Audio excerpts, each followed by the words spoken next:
আসসালামু আলাইকুম, আমি Soumya. Welcome back to my channel. আজকে আমি এমন কিছু জিনিস নিয়ে কথা বলতে চাচ্ছি যেই সব জিনিসগুলো আমাদের ক্লাস করা হোক বা যে কোনো কিছু শেখা, যে কোনো প্র্যাকটিস অথবা যে কোনো ডিসিশন মেক করার আগে খুবই দরকার।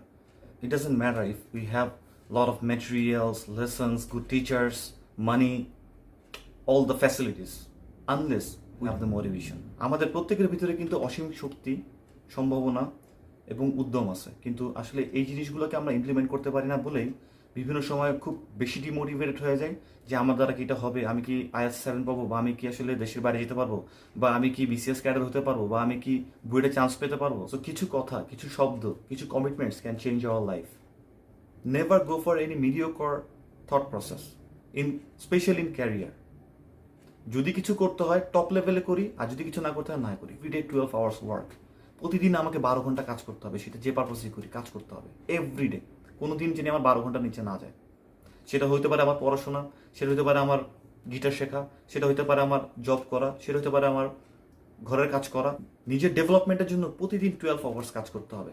সারাদিন আমি ঘুমাইলাম, ঘুমানোর পরে দুপুর 12টার সময় উঠলাম, উঠে চিন্তা করলাম যে আমি IELTS 7 পাবো বা 8 পাবো, বা আমি এটা করবো এটা করবো। আর IELTS 7 8 কি সব কিছু? দেশের বাইরে আসার পরে জানেন পড়াশোনা কত কঠিন। আমি এখান থেকে আমি এত কিছু করার পর এখানে যখন আসছি, বিভিন্ন প্রফেসর, বিভিন্ন দেশের প্রফেসর, এক একজনের ইংলিশের এক এক রকম অ্যাকসেন্ট, কথা বুঝি না। গ্রুপ স্টাডি করব, বিভিন্ন দেশের ছেলেপেলেরা ইংলিশে ঠিকমতো কমিউনিকেট হয় না। একজনের এক্সাম্পল দিন হচ্ছে সুশান্ত পল ভাইয়া। ওনার যখন আমি লেকচারগুলো দেখলাম, আপনারাও দেখতে পারেন ইউটিউবে সুশান্ত পল দিয়ে সার্চ করলে আপনি তাদের লেকচার দেখতে পারবেন। আমাকে অনেক মোটিভেট করছে, অনেক মোটিভেট। আমি এভরিডে তার লেকচার দেখতাম। দেখতে হবে কে কতবার ফেল করছে এবং ফেল করার পরে উপরে উঠছে। তো সুশান্ত পল ভাইয়ার যে জিনিসটা আমি খুঁজে পাইছি, সে চিও ইউনিভার্সিটি থেকে 4 বছরের কোর্স 6 বছরের করছে এবং তার সিজিপিএ ছিল 2.74 IELTS। সে একটা মিডিওকর রেজাল্ট করে তারপর ইউনিভার্সিটি থেকে বেরোনোর পরে হন্যে হয়ে জব খুঁজতেছে, ওই অ্যাজ ইউজুয়াল আমরা যা করি বাংলাদেশে বসে সেই জিনিসই করতেছে। কিন্তু এরপরে যাই দেখা গেল তার শেষের দিকের অবস্থা, যেটা আমি বলতে যাচ্ছি সেটা হচ্ছে সে IB এর MBA তে অ্যাডমিশন টেস্টে ফার্স্ট হয়েছে এবং কততম BCS এ জানি উনি ফার্স্ট হয়েছে। সো এই যে জার্নিটা উনি মেক করছে, কিভাবে করছে, এইগুলো নিয়ে উনি লেকচারগুলো তৈরি করেন এবং এগুলো যদি আপনারা দেখেন, I am sure that you can be motivated. আমার কথা হচ্ছে কয়বার হয় না, আমার হচ্ছে কতবার হইলে হবে না, সে কয়বার আমি করবো, তারপর +1 তখন হবে। আপনি যদি একটা জায়গায় যেতে চান, সেখানে যদি যেতে গেলে ফুল প্রসেসটাতে এরকম বলা থাকে যে আপনি 5বার হোঁচট খাবেন, তাহলে একবার হোঁচট খাওয়া মানে ফেইল না। একবার হোঁচট খাওয়া মানে আপনি একটা স্টেপ পার হয়ে গেলেন, আর 4টা স্টেপ আছে, হইতে হবে। তার আগে কতবার হবে না সেগুলো হচ্ছে আপনার স্টেপ। হয়তো কতগুলাই হওয়ার ছিল, এখন আপনি যখনই শুরু করেন না কেন ওই হোঁচটগুলো আপনাকে খেতে হচ্ছে। মোটিভেশনকে আবার ট্রিগার করে পজিটিভ মাইন্ডসেট, যে আমি পারবো, আমিই পারবো। অনেকের এটা হয় নাই, আমার হবে। ও এটা পারে নাই, আমি কেমনে পারবো? ও IELTS 7 পায় নাই, ও কানাডা যেতে পারে নাই, ও BCS এর চান্স পায় নাই, আমি কেমনে পাবো? নো। প্রত্যেকটা মানুষের ডিফারেন্ট ক্যাপাবিলিটিস আছে, প্রত্যেকটা মানুষের আলাদা স্ট্রেংথ আছে। ওর হয় নাই, আমার হবে। ওর সাথে আমি কখনো আমাকে নিজেকে কম্পেয়ার করবো না, কারণ আমার এক ধরনের স্ট্রেংথ আছে, আমার কিছু ধরনের কোয়ালিটিস আছে যেগুলো হয়তো ওর ভিতরে নাই। ডিফারেন্ট ডিফারেন্ট মানুষের ডিফারেন্ট ডিফারেন্ট কোয়ালিটিস থাকে। দুবাইয়ের ভাইস প্রেসিডেন্ট এবং prime minister Sheikh Mohammad Rashid আল মকতুম, আমি এই লোকটাকে এবং এই পার্সোনালিটাকে অনেক বেশি পছন্দ করি। আপনি জাস্ট দুবাইকে দেখেন না, যেখানে পানি নাই, যেখানে মরুভূমি, সেখানে 7 স্টার হোটেল বানায় ফেলছে। এখানে তো পানি নাই, এখানে তো মরুভূমি, বালুতে কেমনে কি হয়, এটা যদি সে চিন্তা করতো সেখানে 7 স্টার হোটেল বানাতে পারতো না। প্রথম কথা হচ্ছে আমি বানাবো, কেমনে হবে জানি না, হয়ে যাবে। উনি যখন ওখানে গেছেন, ওখানে যাওয়ার পর দেখেন ওখানে বালি, কিন্তু ওইখানে একটা দুইটা পাহাড় ছিল এবং একটা ভ্যালি ছিল, এরকম একটা ভ্যালি। সো একটা ভ্যালি তখনই হয় যখন সেখান থেকে পানি কখনো না কখনো যাওয়া আসা করে। উনি ওই ভ্যালি দেখে এইটা চিন্তা করতে পারছেন, তার ফোরসাইটনেস কি, দূরদর্শিতা কি, যে কোনো না কোনো জায়গায় এখানে পানি ছিল, গেছে, বা এখনো আছে, সেটা মাটির নিচে হোক বা যেখানে হোক। কনস্ট্রাকশন কিন্তু প্রচুর পানি খায়। 7 স্টার বানাতে গেলে কি পরিমাণ পানি লাগতে পারে? তার মেইন কথা হচ্ছে either it has to B the only one or number 1। Disneyland বানানোর জন্য তিনি আমেরিকা যান এবং বলেন যে দুবাইতে একটা ডিজনিল্যান্ড দরকার এবং এটা হতে হবে সবচেয়ে বড়। ডিজনিল্যান্ড থেকে বলে যে USA যেটা আছে সেটাই সবচেয়ে বড় হবে। উনি আর ডিজনিল্যান্ডের সাথে কথা না বাড়ায় দুবাইতে এসে দুবাই ল্যান্ড বানাইছে, যেটা 2.5 গুণ বড় ডিজনিল্যান্ড থেকে। বুর্জ খলিফার কথা তো বাদই দিলাম। সো অ্যাটিটিউড থাকতে হবে না এরকম যে আসলে অনলি 1 অথবা নাম্বার 1। এখন 10 টাইমস ফাস্টার, 10 টাইমস অ্যাকিউরেট একটা কনসেপ্ট নিয়ে আসছে, যেটা সবচেয়ে মানে যেটা যে কোনো কিছু 10 টাইমস অ্যাকিউরেসি বা 10 টাইমস ফাস্টার কাজ করবে। এটা নিয়ে এখন দুবাইতে কাজ চলতেছে। প্লাস ড্রোন তৈরি করছে যেটা মানুষের বাহন হিসেবে কাজ করতেছে। মানুষজন অন্য জায়গায় পারে বিড়াল, কুকুর, তার ছেলেমেয়েরা পারে চিতাবাঘ, হাতি, ভাল্লুক। এগুলো আমি বলতেছি না যে এগুলো অন্য কিছু, কিন্তু মাইন্ডসেট যে I have to B the number one, এটা এরকম না যে আমি আমাকে প্রুভ করবো আলাদা করে আমি লাইক অ্যারোগেন্ট হব বা কিছু এরকমের জন্য না। আমার ক্যাপাবিলিটিটা যদি আমি আমার ফুল এফোর্ট দিয়ে করতে পারি তাহলে আই ক্যান ডু দ্যাট। তারপরে সোসাইটিকে সার্ভ করি না। আমি যদি 10 জনকে উপকার করতে পারি তাহলে আমি সেই জায়গায় কেন যাবো না? অ্যান্ড আমার যদি ওই জায়গায় যাওয়ার ক্যাপাবিলিটি থেকে থাকে, and I believe that you have, every one has. Fail জিনিসটা হচ্ছে সবচেয়ে সুন্দর জিনিস।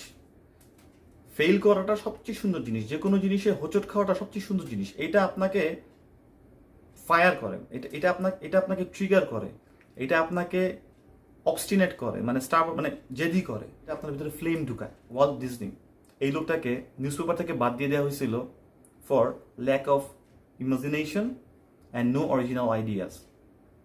ডিজনি ওয়ার্ল্ড চলতেছে।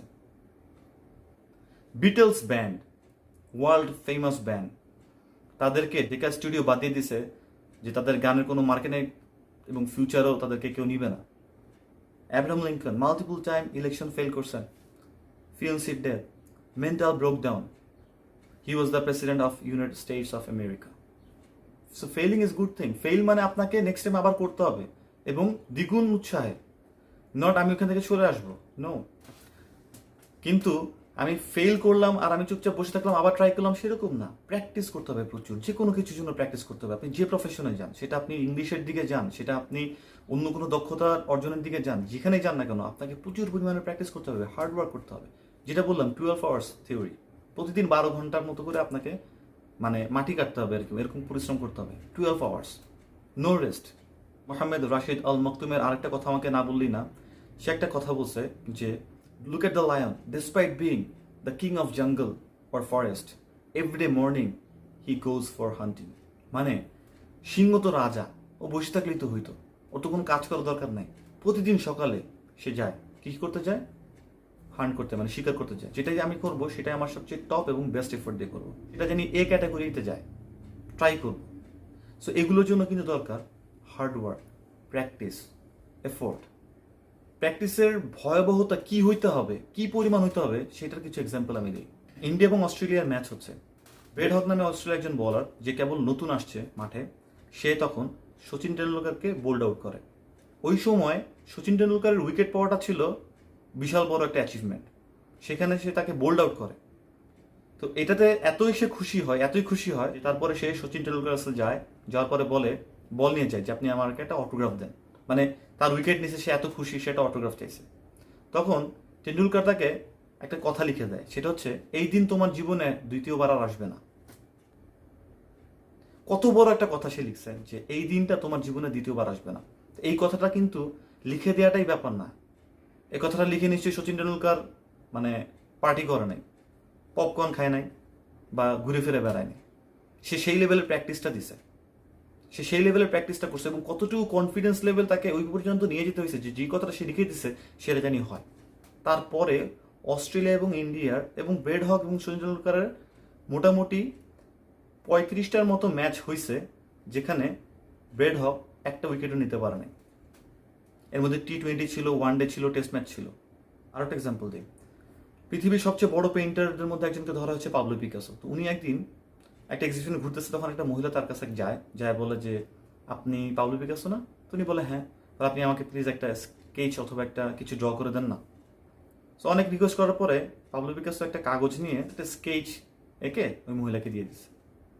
তখন ওই মহিলাকে দেওয়ার পরে বলতেছে যে এই যে তোমাকে স্কেচটা দিলাম, এটার দাম অ্যারাউন্ড 50 to 70 লাখ টাকার মতো হবে। সেই স্কেচটা সে যখন কয়েকটা দোকানে নিয়ে গেছে, তখন সেলাররা বলে হ্যাঁ এটা তো পাবলো পিকাসোর পেইন্টিং, এটার দাম এরকমই হবে, হ্যাঁ 30 থেকে 40 লাখ অথবা 50 লাখ 60 লাখ এরকমই হবে। তারপরে সেই মহিলাটা দেখলো 30 সেকেন্ডে সে এমন একটা স্কেচ করে দিল যার দাম এত। পরে সে আবার পাবলো পিকাসোকে খোঁজা শুরু করে, বিভিন্ন জায়গায় খুঁজে, এইদিকে ওদিকে। তো এক এক্সিবিশনে যাওয়ার পরে যায় বলে যে আমি তো আপনাকে পাইছি, আপনারা তো আমি অনেকদিন খুঁজতেছিলাম, আপনি কি আমাকে চিনছেন? আপনি ওরকম একটা জায়গায় আপনি আমাকে ড্র করে দিয়েছিলেন এবং আপনি বলছিলেন এটার দাম এত, আমি পরে চেক করছি এটা এতই। তা আপনি 30 সেকেন্ড এটা কিভাবে ড্র করছেন আমাকে শিখাই দিন। তখন পাবলো পিকাসো হাসতেছে আর বলতেছে যেই স্কেচটা আমি 30 সেকেন্ডে করে দিছি, এটা করার জন্য আমার 30 বছর প্র্যাকটিস করতে হয়েছে। প্র্যাকটিস, প্র্যাকটিসের কোনো বিকল্প নাই। ওয়ার্ক হার্ড অ্যান্ড প্র্যাকটিস, সব কিছুই হবে। আমি কি এটা পারবো না কি পারবো না, যে কিছু আপনি চান একটা জিনিস, আপনি জাস্ট প্র্যাকটিস করেন অ্যান্ড পজিটিভ মাইন্ডসেট থাকতে হবে, কোনো নেগেটিভ মাইন্ডসেট থাকা যাবে না। যদি আপনাকে কেউ এসে বলে তোর হবে না, এই হবে না, হবে না, প্লিজ অ্যাভয়েড দেন, প্লিজ অ্যাভয়েড দেন। নেগেটিভ কোনো মানুষের সাথে চলবেন না। নেগেটিভ কথা বলে বা ডাউট করে কিছু মানুষ দেখবেন সবসময় ফ্রাস্ট্রেটেড থাকে। এদের আপনি যতই বুঝাবেন এরা অলওয়েজ ফ্রাস্ট্রেটেড থাকবে, আপনি যা বুঝান এরা দেখবেন কি সবসময়। কারণ ফ্রাস্ট্রেশন এমন একটা জিনিস ব্রেইনে একটা ভাইব ক্রিয়েট করে। যখন আপনি একটা পুরো গল্প শুনবেন বা একটা কিছুর বর্ণনা শুনবেন, 99টা ভালো জিনিস শুনবেন, এরপর যখন একটা খারাপ জিনিস শুনবেন ওইটাই আপনার ব্রেইনে বেশি ভাইব্রেট করবে। এটা একটা হিউম্যান ক্যারেক্টার। সো যখনই আপনি দেখবেন যে আপনার মানে আশেপাশে এরা আছে, তখন দেখবেন এরাই, এবং যে মানুষটা ফ্রাস্ট্রেশনে থাকে, যে মানুষটা ডিপ্রেশনে থাকে, সে তো ডিপ্রেশন অ্যান্ড ফ্রাস্ট্রেশনই ছড়ায়। সে তো আপনাকে কোনো পজিটিভ জিনিস ছড়াতে পারবে না। বরং আপনার ভিতরে যদি কোনো পজিটিভিটি ক্রিয়েট হয়ে থাকে তাহলে সেটাকে সে নষ্ট করা শুরু করবে। এরা সবসময় নেগেটিভ জিনিস খুঁজবে, সবসময় ফ্রাস্ট্রেটেড থাকবে, সবসময় যে কোনো কিছু হলে তাদের ফ্রাস্ট্রেশনে রিলেট করবে, এই আমার সাথে এরকম হচ্ছে, আমার সাথে হচ্ছে। কিন্তু 99টা যে তাদের সাথে ভালো জিনিস হচ্ছে সেদিকে থাকবে না। আমি জানি হয়তো বা কিছু কিছু মানুষের সাথে আনএক্সপেক্টেড বা আনডিজারেবল কিছু হয়ে থাকে, অ্যান্ড আমি সেদিকটা ইন্ডিকেট করে বলতেছি না, কিন্তু কিছু কিছু মানুষকে আপনার নিজেরা আপনার লাইফে দেখবেন যে নেগেটিভ জিনিস নিয়ে আসে, ছোট করে দেখবে, ছোট জিনিস দেখবে, ছোট ছোট থেকেই তো বড় হয়। একটা ছোট্ট গল্প শেয়ার করি। এক গ্রামে এক বড় ভাই 9 বছর 10 বছর বয়স, আর একটা ছোট ভাই 5 বছর বয়স, দুইজন খেলতেছে। তো তারা খেলতে খেলতে খেলতে গ্রাম থেকে আর একটা গ্রামের দিকে গেছে, এবং সেখানে যাওয়ার পরে তারা একটা কুয়া দেখে। সে কুয়াতে দেখে বড় ভাইটা উঁকি মারতে গিয়ে বড় ভাইটা নিচে পড়ে যায়। যখন পড়ে যায় তখন বড় ভাইটা তো বলে আমাকে বাঁচাও, আমাকে বাঁচাও, আমাকে বাঁচাও। ছোট ভাইটার বয়স 5 থেকে 6 বছর বয়স। তো একটা দড়ি ছিল, বড় ভাইটা দড়িটাও ধরছে, কিন্তু সে দড়িটা ধরে টানবে কে? ছোট ভাইটা এদিক ওদিক দিকে তাকাচ্ছে, কোনো জায়গায় কোনো মানুষ নাই। ওই গ্রামের মধ্যে সব ফাঁকা, আশেপাশে কেউ নাই, খুব চিল্লাচ্ছে, কেউ নাই। ডানে বামে না তাকায় দেখতেছে বড় ভাই তো ডুবে যাবে। তখন সে করছে কি, সে তার জান প্রাণ দিয়ে ওই দড়িটা টানা শুরু করছে। সে আর ডানে বামে কিচ্ছু দেখেনি, বাঁচাইতে হবে, সে টানা শুরু করছে। টানতে টানতে টানতে বড় ভাইকে উঠাইছে। উঠানোর পরে এই গল্প যে গ্রামে যখন বলছে কেউ বিশ্বাস করে না। তো ওই গ্রামে আবার একজন মুরব্বী ছিলেন যে অনেক জ্ঞানী, তার কাছে যাই ওই দুইটা বাচ্চা বলছে, পুরা ডিসক্রাইব করছে আর কি যে এই হয়েছে। তো সবাইকে ওই মুরব্বী ডাকছে, ডাকার পরে বলতেছে যে তোমরা শুনো, তোমাদের একটা কথা বলি। কি কথা? এই ছোট বাচ্চাটা যেটা বলতেছে সে কথাটা সত্য, সেই আসলে কে তুলছে। এখানে যারা সবাই উপস্থিত তারা নিজেদের দিকে তাকাচ্ছে, আবার মুরব্বীর দিকে তাকাচ্ছে, কারণ সে অনেক জ্ঞানী, তার কথা সবাই শোনে। তখন মুরব্বী একটা কথা বলেন, ও কি করছে এইটা কথা না, কথা হচ্ছে ওটা কিভাবে পারলো। ও এই জন্যই পারলো কারণ ওইখানে কোনো লোক ছিল না ওকে বলার জন্য যে তুমি এটা পারবা না। ওখানে এরকম কোনো লোকও আশপাশে ঘুরেফেরা করে নাই যে ওকে এসে বলছে যে তুই তো ছোট, তুই এটা পারবি কিভাবে। এই জন্যই ও পারছে। তো আসলে গল্পটার সারমর্ম এটাই যে নেভার হ্যাভ নেগেটিভ মাইন্ডসেট। পারবো, পারতেই হবে, অনেকেই পারছে দেখি তো। শেষ একটা কথা বলে জাস্ট র্যাপ আপ করি।